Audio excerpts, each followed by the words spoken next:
dalam dunia ni Allah sebut, iaitu orang yang beriman. Kemudian yang kedua, kumpulan manusia yang kedua di dalam surah Al-Baqarah ayat yang ke-6. Innal ladzina kafaru sawa'un 'alaihim a'anzartahum am lam tunzirhum la yu'minun. Sesungguhnya orang-orang kafir itu sama ada diberi peringatan dan amaran kepadanya atau tidak, mereka tetap tidak beriman kepada Allah Subhanahu Wa Taala. Mula-mula tadi Allah sebut kumpulan manusia yang pertama adalah orang mukmin. Kemudian kumpulan yang kedua itu adalah orang-orang kafir. Kemudian pada ayat yang seterusnya, yakni pada ayat yang ke-9, ayat yang ke-10 dan ayat yang ke-11, di mana Allah Ta'ala sebut mengenai wa minan nasi man yaqulu amanna billah wa bil yaumil akhir wa ma hum bimu'minin. Sekumpulan manusia yang mengakui mereka itu beriman kepada Allah, tetapi sedangkan mereka tidak beriman, iaitu orang-orang munafik yang di dalam hatinya fi qulubihim marad, ada penyakit. Dan penyakit ni Allah Ta'ala sebut fazadahumullahu marada, Allah tambahkan lagi hingga menebal, sehingga mereka itu tidak menunjukkan benar-benar beriman mereka kepada Allah. Jadi dalam dunia ni ada 3 golongan ni. Daripada ayat yang pertama sampailah ayat yang ke-11, Allah Ta'ala sebut dalam dunia ni ada 3. Siapakah Tuhan bagi orang-orang yang beriman? Tuhan bagi orang-orang yang beriman adalah Allah Subhanahu Wa Ta'ala, adalah Tuhan yang disembah. Siapakah pula Tuhan bagi orang-orang kafir? Iaitu selain daripada Allah Subhanahu Wa Ta'ala, yang menyembah berhala, yang menyembah kepada harta, yang menyembah benda, yang menyembah manusia. Itu adalah menyembah selain daripada Allah, dan itulah namanya kafir. Siapa pula Tuhan bagi orang munafik? Orang munafik ini dia wayang, dia sebagai syibih ataupun dia di pihak orang-orang kafir. Iman mereka tak ada, kepada Allah ni tak ada, walaupun mulut mereka mengaku mereka beriman kepada Allah. Abdullah bin Ubay bin Salul di hadapan Nabi dan orang-orang Islam, dia mengakui aku beriman kepada Allah. Wa ma hum bimu'minin, sedangkan hatinya tidak mengakui Allah Ta'ala itu Tuhan yang disembah. Ini sifat orang munafik. Dia mengaku depan Nabi, dia mengaku depan orang mukmin untuk nak bagi tahu, nak meyakini bahawa kami bersama-sama dengan kamu. Tetapi wa ma hum bimu'minin, dalam hati mereka itu tidak ada iman pun kepada Allah. Mereka menjadi, bila duduk dengan orang Islam, dia akan melambangkan bahawa dia orang Islam. Bila duduk dengan orang kafir, dia akan melambangkan dia orang kafir. Sebab tu orang munafik bila duduk dengan orang kafir, dia akan kata Islam ni teruk, Islam ni jahat, Islam ni macam-macam. Bila duduk dengan orang Islam, kamilah orang yang beriman, kamilah orang yang memperjuangkan agama Allah. Tuan-tuan, di sini part kita tahu, bila orang mukmin itu mengakui Allah Ta'ala itu Tuhannya, bagaimana kita connect, kita jaga hubungan kita dengan Allah Subhanahu Wa Ta'ala. Tuan-tuan balik rujuk dalam rukun Islam yang 5. Rukun Islam yang 5, setelah kita melafazkan syahadah, aku naik saksi bahawa tidak ada Tuhan yang disembah melainkan Allah, dan aku naik saksi bahawa Nabi Muhammad adalah pesuruh Allah. Kemudian yang kedua daripada rukun Islam, wa aqamas solah.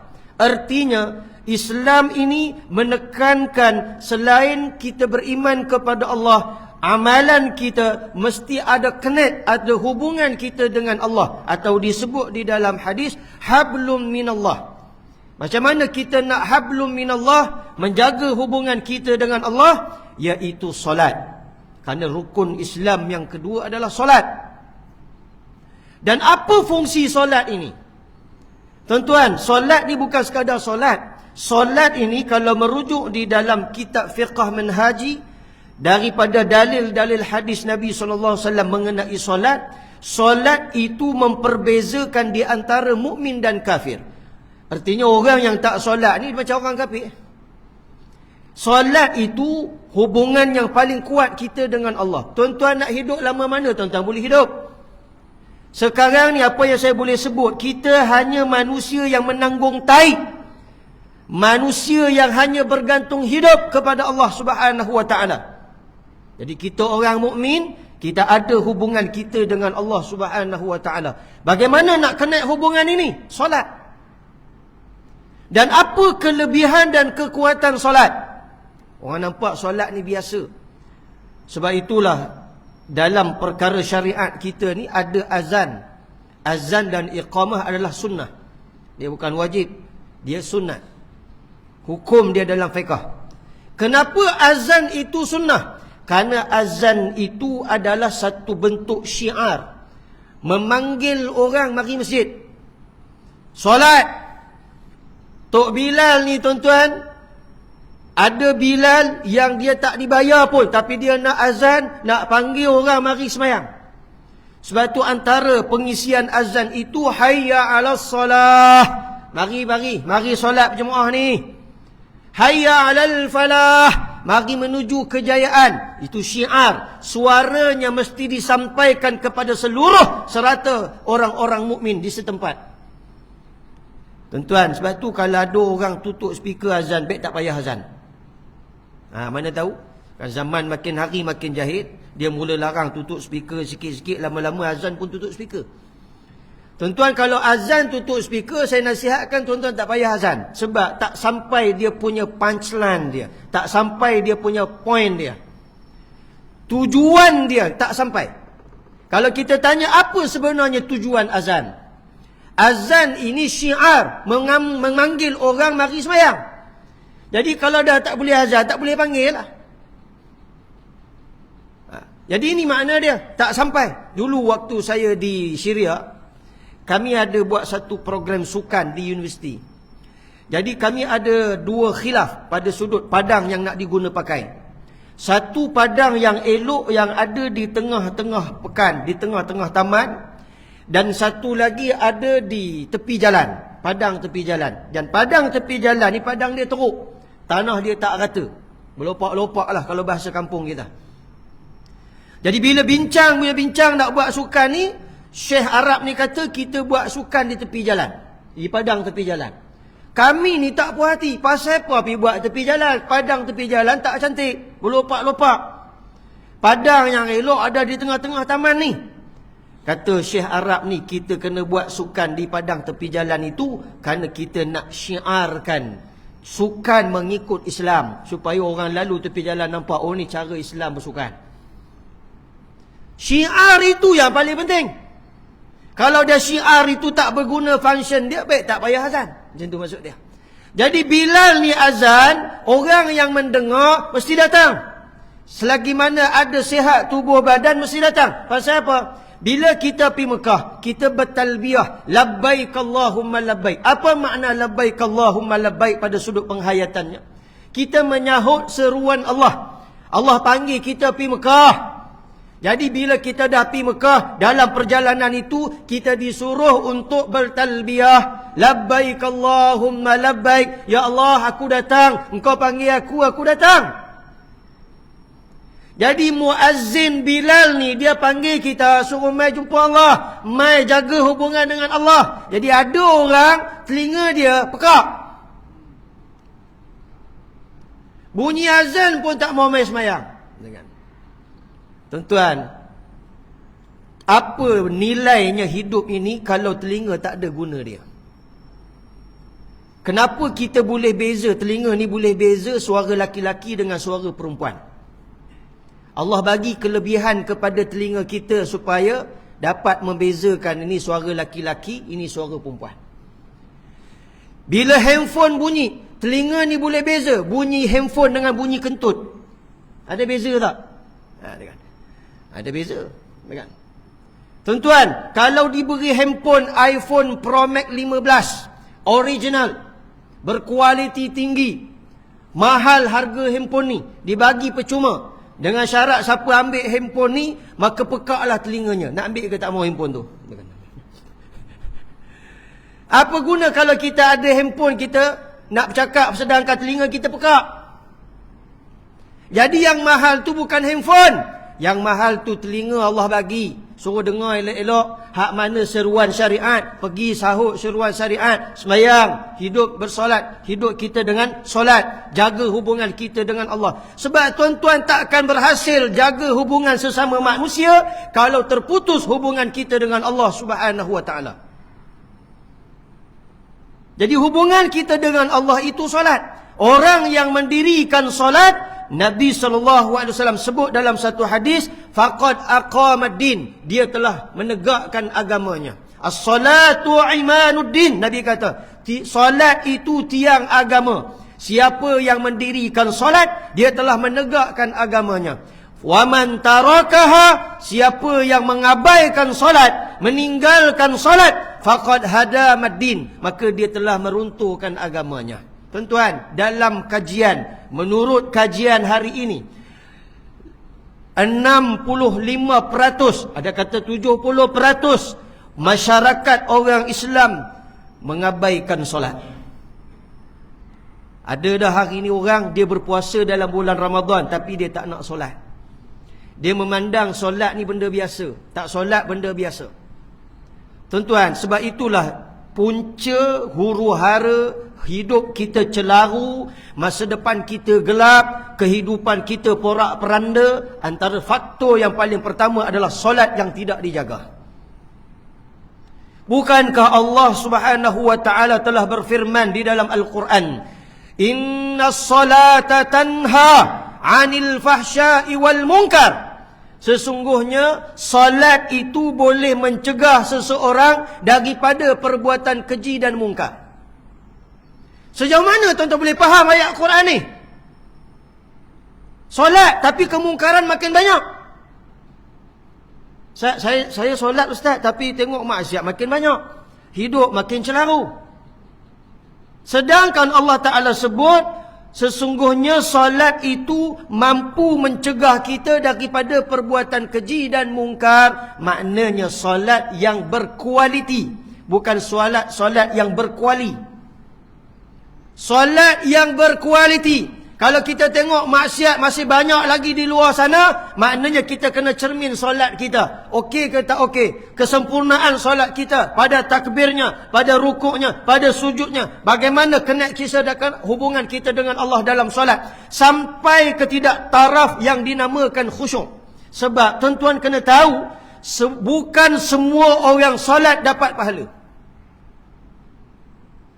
Quran sudah menjelaskan bahawa solat ada dua kumpulan manusia. Yang solat, hak tak solat memang jahanam terus dah. Memang terus dicampak dalam neraka. Ni cerita orang hak solat.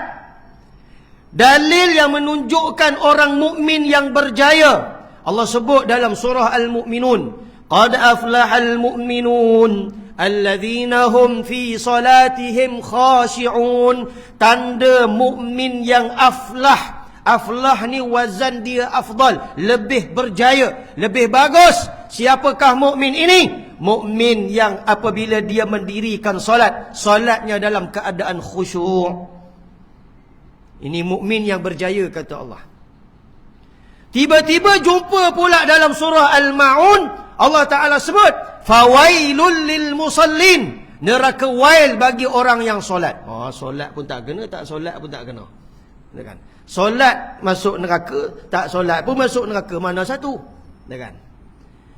Allah sebut dalam Quran, fawailul lil musallin, neraka wail bagi orang yang solat. Siapakah mereka yang dicampakkan ke dalam neraka wail?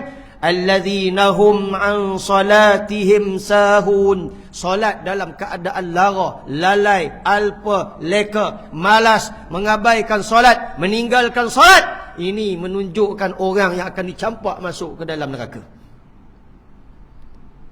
Ustaz, saya tak solat, adakah saya boleh masuk syurga? Tempat bagi orang yang tak solat selayaknya dalam neraka. Itu Allah sebut dah dalam Quran.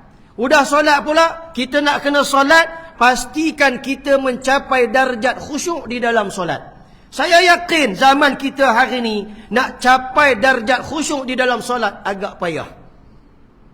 Lagi zaman yang penuh dengan masalah dunia, kiri kanan depan belakang ni, tuan. Ada orang dia solat Allahu Akbar, sebenarnya dia dah hilang kunci kereta selama seminggu. Cari dekat rumah tak jumpa. Tak jumpa kunci kereta ni. Habis dia punggah rumah dia kemas balik bagi elok, tak jumpa juga.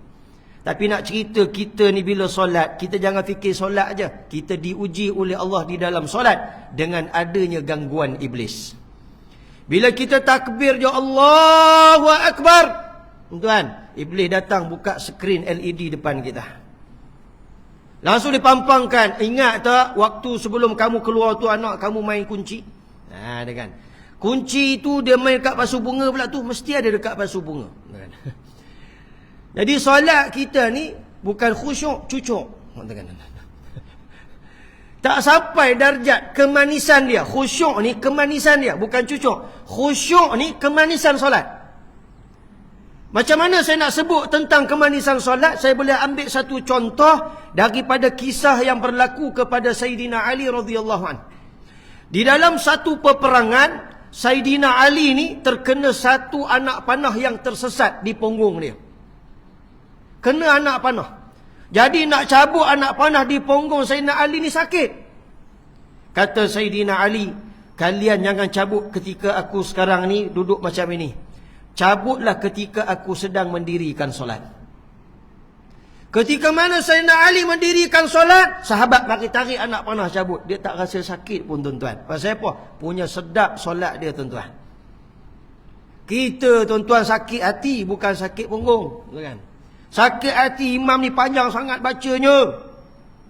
Dia kira nak cepat dia. Tuan-tuan kira berapa minit tuan-tuan sembahyang dalam satu hari? Dia paling-paling kurang kita solat 5 minit ke 7 minit. Tapi berapa orang ramai yang jaga hak 5 minit ke 7 minit dalam satu waktu ini tuan-tuan?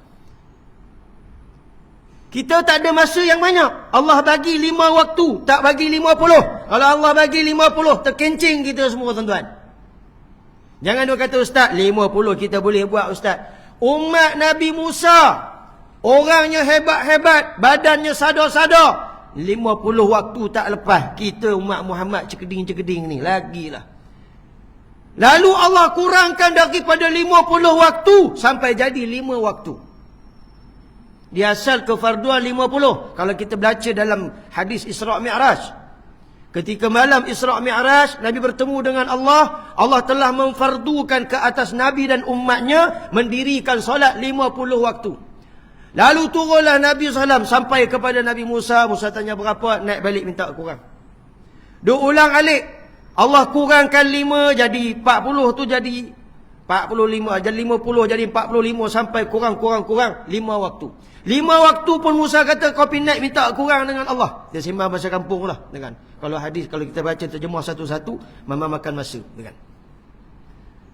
Nah, pergi naik minta kurang. Apa kata Nabi SAW? Wahai Musa, aku dah malu dengan Tuhan aku. Pergi minta kurang banyak sangat dah ni.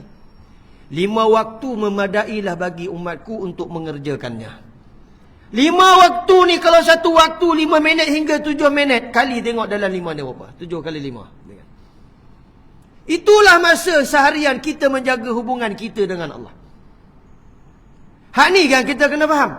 Bila kita kuat menjaga hubungan kita dengan Allah Subhanahu Wa Taala, kesan dia, kita tak boleh pandang pada solat semata-mata. Kita harus memandang pada kesan solat itu. Kesan solat ni bukan dai hitam, kan? Kesan solat ni bila kita keluar daripada masjid, keluar daripada surau, keadaan kita sebagai seorang mukmin. Kita diberi rahmat dan keberkatan oleh Allah Subhanahu Wa Taala. Kesan daripada solat, terhindar diri kita daripada melakukan perkara-perkara yang mungkar. Kesan daripada solat. Sebab masyarakat kita hari ni dia ada masalah. Seperti yang ditaklimatkan oleh pejabat agama baru ni. Di antara masalah masyarakat kita, mereka itu hanya memahami Islam ni dalam masjid je. Keluar daripada masjid, selam. Dalam masjid dia sebagai seorang Islam, keluar jadi Islam. Mana dia jaga Islam dia ni sekadar dalam masjid je. Dia faham Islam ni dalam masjid surau je. Keluar daripada masjid surau, dah tak nama Islam dah. Perangai dia tu tak melambangkan sebagai perangai Islam. Dia tengok ustaz datang 2-3 minit lambat, dia nak maki hamun ke ustaz, dia jaga je mulut dia dalam masjid ni. Bukan sini, di Baghdad sana. Kan? Dia jaga mulut dia, tak boleh nak umpat ni dalam masjid. Dia jaga mulut dia. Habis kuliah, habis sembahyang, pergi duduk kedai kopi, kau tengok tak ustaz tadi? Udahlah datang lambat, berhenti pun lambat, tengok. Sampai terkoyak mulut dia. Dekat masjid je dia jaga mulut dia. Dekat luar tak jaga mulut. Ni masalah yang berlaku ni. Kita faham Islam ni solat je dalam masjid. Luar daripada tu tak ada langsung yang namanya Islam. Sedangkan Islam itu dinul adyan, bukan dalam masjid surau je. Nama pun din, cara hidup. Di masjid, di surau, di rumah, di pejabat, di mana pun kita berada mesti ada Islam. Jadi masyarakat kita hanya memahami Islam itu pun pada sudut masjid dan solat. Dah bila solat pula tak mendapat pula khusyuk di dalam solat. Ada orang tanya, ustaz, saya ni daripada dulu saya cuba mencari khusyuk di dalam solat, tapi saya tak pernah dapat sampai hari ni. Tuan-tuan pernah muhasabah tak keadaan begitu? Kena muhasabah tu. Pagi-pagi kena muhasabah. Sepanjang aku hidup dapat tak kemanisan solat ni? Khusyuk tak kita dalam solat ni? Kita kena teliti benda tu. Nah, bila dia tanya saya begitu, kalau saya mati sedangkan saya tak pernah pun dapat khusyuk di dalam solat, adakah saya tergolong di kalangan orang yang solat dimasukkan ke dalam neraka waid? Soalan dia. Nah, dalam Islam ni tuan-tuan, Allah sebut dalam Quran, la taqnatu min rahmatillah. Jangan sekali-kali pernah berputus asa dengan rahmat Allah SWT.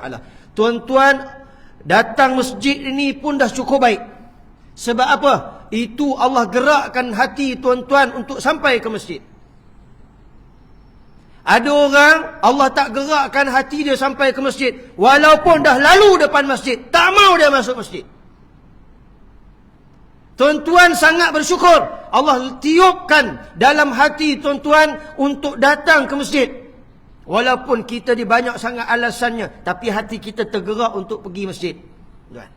Udah sampai ke masjid, bila kita solat, kita tak mendapat khusyuk di dalam solat. Soalannya, kalau aku mati, sampai aku mati pun tak dapat khusyuk, adakah aku ni akan dimasukkan ke dalam neraka? Saya ambil pesan Imam Al-Ghazali rahimahullahu ta'ala. Apa kata Imam Ghazali? Kata Imam Al-Ghazali rahimahullahu ta'ala, barang siapa yang sedaya upaya dia mencari khusyuk di dalam solat, sedangkan dia tak pernah dapat khusyuk sampailah dia mati, ketahuilah olehmu, sebenarnya dia sudah tergolong di kalangan orang yang khusyuk. Syarat dia satu dia, jangan putus asa. Bila kita berusaha untuk mendapatkan khusyuk di dalam solat, sekalipun kita tak dapat, kita tak sedar, rupanya kita tergolong di kalangan orang yang khusyuk. Itu syarat dia. Ini tak dapat khusyuk hari ni, esok langsung tinggal. Semayang pun jadi tak sedap. Sebab tuan-tuannya, bila kita solat tak ada rasa kemanisan dia, mula-mula dia akan mari hari ni, esok duduk soh paling belakang, esok lagi ujung, esok lagi langsung tak mari masjid lah.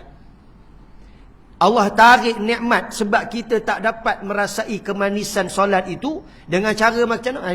Kita bila mari masjid rasa tawa je. Tengok pula imam walaupun dia baca sedap tapi panjang, makin hari makin jauh. Ujung lama-lama sallallahu jom balik. Balik selalu. Nak datang pula dia tiga kali, aku datang imam yang mana satu? Imam yang cepat ke imam yang lambat? Ni yang berlaku ni. Inilah punca huru-hara dalam dunia.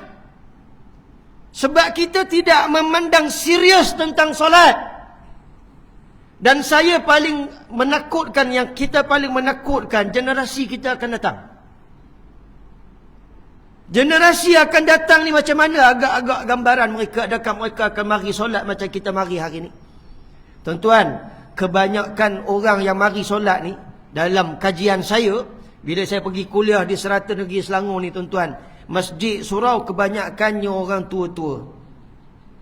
Nak boleh orang muda ni payah. Ada, bukan tak ada orang muda, tapi tak ramai. Lebih ramainya tua daripada muda. Mana pergi orang muda?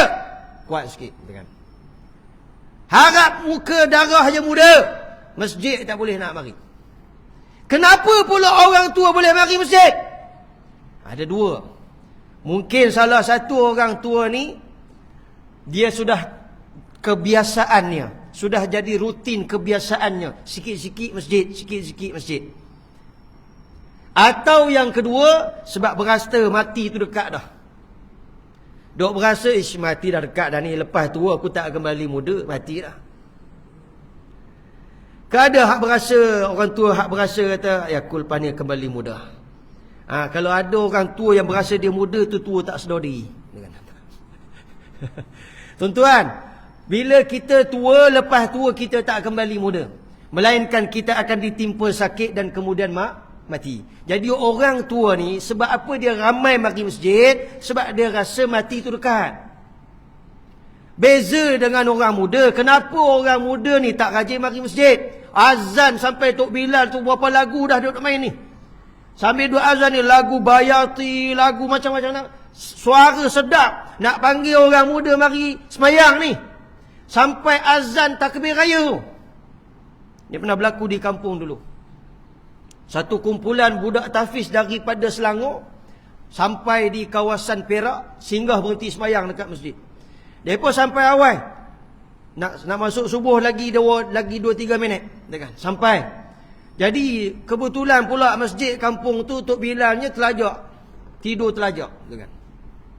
Tak ada orang nak azan. Jadi budak tahfiz ni naik azan. Pegang mikrofon, cari mana switch, buka switch, dia azan. Azan dia pula Allahu Akbar, Allahu Akbar. Bunyi takbir raya. Langsung datang orang kampung. Pasal apa? Saya terdengar takbir raya, saya datang. Pasal raya je kau datang. Tok Bilal ni panggil orang mari semayang. Tuan, anak-anak muda ni punya lihat. Pasal dia berasa dia muda, belum mati lagi. Sedangkan kematian itu tidak mengenal usia. Tua atau muda, sampai waktunya mati. Dan selepas mati, apa yang kamu nak bawa? Solat. Antara soalan yang pertama akan disoal oleh Allah Subhanahu Wa Taala di padang mahsyar. Dah bagaimana kualiti solat kita? Ada orang, dia bawa pahala solat, tapi dekat akhirat, dia jadi muflis. Pasal apa? Solatnya dalam keadaan angkuh, sombong. Solatnya dalam keadaan lalai, alpa dan leka kepada Allah. Itu Imam Ghazali kata, jangan putus asa. Usaha cari khusyuk di dalam solat. Sebab bila manih, orang akan tambah lagi. Saya pernah hadir satu majlis tahlil di negara Arab, di Syria. Majlis tahlil ni, dia tak macam kita lah. Kita ramai-ramai pergi baca tahlil, pergi rumah baca tahlil, ataupun di masjid kita baca tahlil.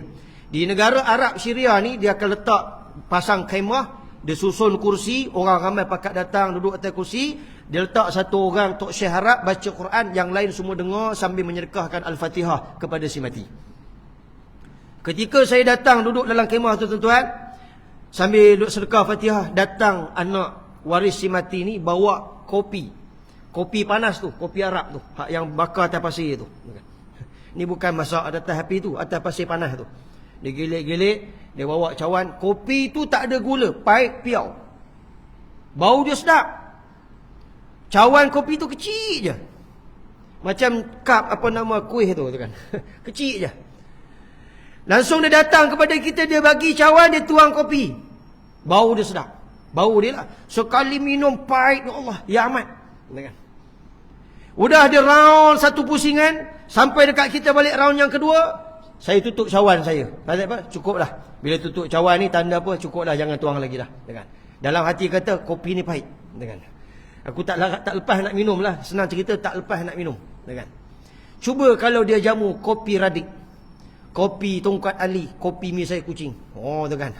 Yang bila kita rasa manis dan sedap dia tu, pertama kita akan komplain kenapa cawannya kecil. Satu. Yang kedua, kalau dia bagi cawan kecil, dia tuang air, dia pusing, round kedua pun kita tadah lagi. Round ketiga demai depan kita pun kita akan tadah lagi. Pasal apa? Rasa tak puas. Begitulah orang yang solat. Bila solat kita ni rasa pahit, rasa tak sedap, tawa je rasa. Tuan-tuan, kesedapan solat tu tak pernah rasa, tak pernah sedap. Tuan-tuan, lama-lama kita akan tinggalkan solat. Macam mana saya tutup cawan tadi, pasal tak sedap. Tapi kalau kita capai kemanisannya, dia akan terus tambah lagi solatnya. Kita bagi azan insya-Allah, kita akan sambung sikit.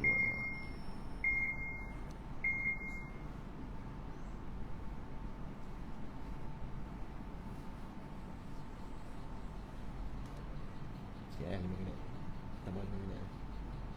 Lepas azan 5 minit lagi.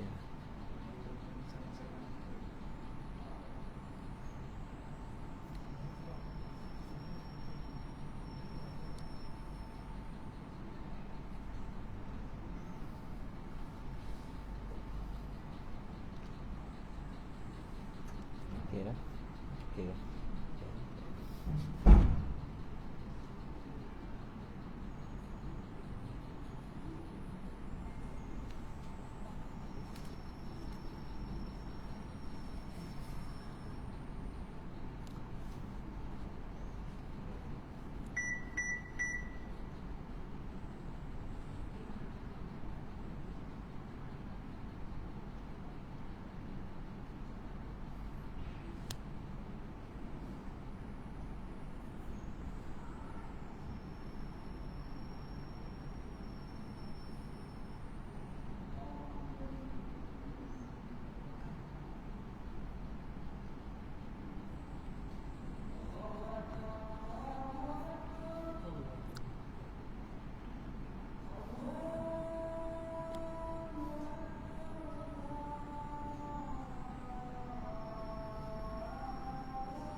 Muslimin muslimat yang dimuliakan oleh Allah Subhanahu wa taala. Berbalik solat, kita tak pernah, jangan sekali-kali berputus asa dalam mencari kemanisannya. Sebab bila manis solat ni, kita akan tambah lagi, kita akan rasa seronok dan sedap dalam mendirikan solat. Itu yang pertama lah. Yang kedua, solat ini kita harus memandang pada positifnya dan negatifnya. Kesan dia tu. Kesan positif daripada solat ini, kita berada di bawah naungan Allah Subhanahu Wa Taala. Orang yang sentiasa menjaga hubungannya dengan Allah, Allah akan gerakkan hati orang ni untuk melangkah di atas jalan-jalan kebaikan. Ni positif dia. Bila kita jaga solat kita dengan sebetulnya, Solat di awal waktunya, kemudian pula jaga hubungan kita. Solat bukan sekadar solat yang wajib, sunatnya di rumah, solat malamnya. Hubungan kita dengan Allah ni tak pernah putus. Segala urusan yang sulit dan payah yang kita hadapi dalam dunia, semuanya dipermudahkan oleh Allah SWT dengan hanya solat. Tu pada positif dia. Tetapi kalau pada sudut negatifnya sangat bahaya. Kenapa bahaya? Orang yang memandang atau yang meninggalkan solat ini, kesan negatifnya adalah pertama, mengundang kemurkaan Allah Subhanahu Wa Taala. Ingat, bila Allah datangkan murkanya, tak ada lagi kebaikan bagi kita. Tak ada lagi kebaikan. Murka Allah ni macam-macam jenis. Balak yang Allah datangkan, satu bentuk kemurkaan bila datang balak yang begitu dahsyat. Yang begitu dahsyat. Goncangan bumi sehingga ditelan bumi. Ini adalah azab Allah yang ada dalam dunia. Tak cukup lagi dengan itu, perkara negatif, bila kita mengabaikan solat, wajah kita hilang serinya. Orang mukmin wajahnya bercahaya. Cahaya tu daripada sudut apa, Ustaz? Solatnya. Kalau dia telah meninggalkan solatnya, maknanya dia memadamkan cahaya pada wajahnya. Hidup dia dalam keadaan kemurungan. Tak ada bantuan dan pertolongan Allah Subhanahu Wa Taala. Tuan-tuan bayangkan bila kita mengalami kesulitan yang tidak ada penyelesaian dia. Orang tak boleh tolong kita, kita pun tak boleh tolong diri kita sendiri. Apa natijah yang kita akan buat? Dosa lah. Kita akan terjun bangunan pasal apa? Putus asa dah. Bunuh diri, itu dosa besar. Ni dia berlaku kemurungan tu apa sebab dia? Sebab yang pertama solat tadi lah. Tak dijaga dengan betul. Rumah tangga yang tidak didirikan solat, hilang cahaya dalam rumah tangga. Apa kesan pada rumah tangga tersebut? Perantakan. Sehingga anak-anak menjadi mangsa. Hingga menjadilah penceraian di antara suami dan isteri. Kesan daripada tak solat. Ini negatif dia. Begitu juga bila kita tidak mendirikan solat dan tidak menjaga waktu solat ini, bukan sekadar hilang cahaya di wajah, bahkan rezeki kita agak sulit dan sukar untuk kita perolehi. Rezeki ni Allah yang bagi, tapi oleh kerana kita tak jaga hubungan kita dengan Allah, Allah sulitkan kita untuk mencari rezeki. Siang, malam, pagi, petang keluar cari makan, bawa balik 2-3 ringgit je. Tak banyak. Ataupun kalau dapat gaji di pejabat tiap-tiap bulan 6,000, 6,000 tu hilang sekelip mata. Lepas tu jadi sengkit balik awal bulan baru. Ni keberkatan rezeki tu Allah cabut, maka habis. Hidup kita tak tenang. Dah lah rezeki tak ada, kan? Nak bergantung dengan masjid. Kalau ada masjid jamu makan, kita pergi makan. Rupanya masjid pun tak ada makan. Sulit lah. Tapi pasal apa masjid tak ada makan? Sebab dia bukan nak mari sembahyang, dia main makan je. Bukan di sini. Ada orang dia sambut maulid. Saya tanya pasal apa sambut maulid? Sebab saya time maulid ni je saya boleh makan pulut kuning telur ayam kampung. Dia kira makannya, bukan kira maulid tu yang nak dihidupkan sunnahnya, selawatnya, tak ada. Gitu. Tuan-tuan, hakikatnya kita lah, bila kita jaga hubungan kita dengan Allah, Allah jaga kita. Tapi bila kita tak jaga hubungan, kesan buruknya iaitu rezeki kita terhalang, sulit, sukar nak cari rezeki, payah nak cari rezeki. Tuan, yang kedua. Yang ketiga, kesan negatifnya bila kita mengabaikan solat, bahkan kita nak sebut, kita ni boleh orang kata pendek umur lah kalau bahasanya. Kalau bahasa kitab disebut pendek keturunannya. Umur tak panjang lah. Pasal apa? Dia ni memang tak mengerjakan solat. Allah tak datangkan keberkatan umur. Umur panjang ni sebenarnya dia ada berkat. Sebab tu bila kita doa dengan Allah, jangan minta panjang umur. Habis nak minta apa, Ustaz? Berkat umur. Kalau minta panjang umur, memanglah umur kita panjang. Lepas tu, lagi jahat ke lagi baik? Itu kan? Itu masalah dia. Jadi bila kita ada umur yang barakah, hidup kita walaupun pendek tapi penuh dengan keberkatan daripada panjang umurnya, tapi hilang keberkatan. Muslimin muslimat yang dimuliakan Allah. Yang terakhir tuan-tuan kena ingat, orang Islam ni ramai musuh. Musuh ni ramai. Jadi antara kelemahan orang Islam ataupun kelemahan yang ada pada Islam ini adalah antara buah bicara orang-orang yang memusuhi Islam. Maka jadikan kelemahan ini sebagai untuk menjauhkan orang Islam daripada hubungannya dengan Allah Subhanahu Wa Taala. Jadi salah satu musuh bagi Islam itu selain iblis dan syaitan, iaitu Yahudi. Orang Yahudi ni tuan-tuan, dia ada pasang 3 perangkap ke atas orang Islam. Secara ringkas. Yang pertama disebut S, 3S. Sport, song dan seks. 3S ni dia target kepada orang Islam. Song ni maknanya apa? Orang Islam ni ditanam, musuh-musuh Allah ni menanam keseronokan berhibur di kalangan orang Islam. Suka dengar lagu daripada suka dengar baca Quran. Dan itu kesan dia memang dah nampak hari ni. Sampai saya tanya satu orang budak, besar nak jadi apa? Nak jadi penyanyi. Pasal apa? Dia sentiasa telinganya didengari muzik-muzik. Yang kedua, S yang namanya sport. Sport ni dia minatkan kita kepada sukan.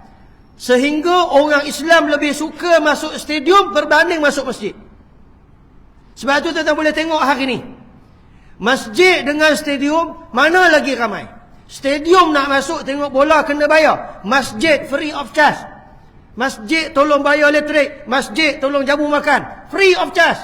Main masjid tak boleh, payah. Tapi kalau di stadium beratur panjang daripada lepas asar sampai maghrib, semata-mata nak tengok konsert, semata-mata nak main bola. Tuan-tuan tengok, ini perangkap orang-orang Yahudi terhadap orang Islam. Supaya apa? Jauh mereka, hubungan mereka dengan Allah Subhanahu Wa Taala. S yang ketiga, yang terakhir, ditanamkan filem-filem separuh bogil, seks, supaya anak generasi kita minat kepada hubungan seks. Akhirnya apa yang berlaku? Kesannya buang anak, berzina, buang anak, nak tutup malu keluarga anak yang baru dilahirkan, dicampak daripada tingkat 17, tak cukup dihumbankan anak tu dalam tong sampah, diletakkan anak tu di kawasan-kawasan yang penuh dengan serangga supaya anak ni mati dalam keadaan sia-sia. Kesan daripada apa? Kesan daripada tadilah S tadi. Dan kenapa kita boleh terperangkap? Sebab solat tidak menjadi pendinding buat kita. Itu kesimpulan dia. Jadi tuan-tuan, peliharalah solat itu sejauh mana pun kita, sehebat mana pun kita, setinggi pangkat apa pun kita, solat jangan pernah tinggal. Kerana solat itu adalah tiang agama dan mengundang rahmat dan keberkatan buat kita di dunia dan akhirat, insya-Allah. Jadi cukup untuk kuliah pada malam ini. Yang baik datang daripada Allah, yang kurangnya itu datang daripada kelemahan diri saya sendiri. Aqulu qawli hadza wa astaghfirullahal azim li wa lakum. Wassalamualaikum warahmatullahi wabarakatuh. A'udzu billahi minasyaitonir rajim. Bismillahirrahmanirrahim. Alhamdulillahi rabbil alamin wassalatu wassalamu ala rasulillahil amin wa ala alihi wa sahbihi ajma'in. Allahumma ya muqallibal qulub tsabbit qulubana ala dinil islam wa ala ta'atik. Allahumma ansuril islam wal muslimina fi Filastin wa fi Gazzah wa fi kulli makanin wa fi kulli zaman. Wa sallallahu ala sayyidina Muhammad wa ala alihi wa sahbihi wa sallam. Alhamdulillahi rabbil alamin.